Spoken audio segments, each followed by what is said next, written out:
Bwana, hofu za kocha wa Young Africans kwa Mohamed Hussein kumtoa na kumuingiza Shadrack Boka basi ndo kumepelekea mpaka sasa wananchi wamekuwa na vilio vikubwa, kwa sababu mpira ulipigwa ukaja kwa juu.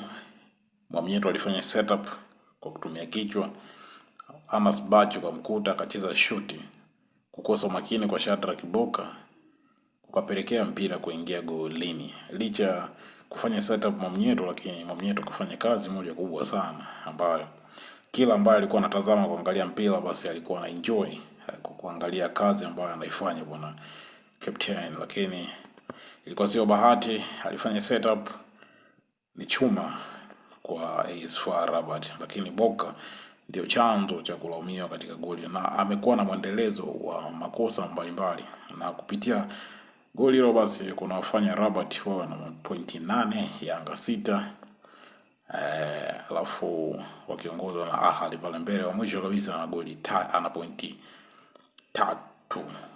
Ili Yanga atoboe inabidi Rabat kule amfunge, inabidi Ahly amfunge Rabat na Yanga akashinde kule kwa JS Kabylie, ashinde mabao mengi kabisa ili afuzu ende nafasi ya robo finali.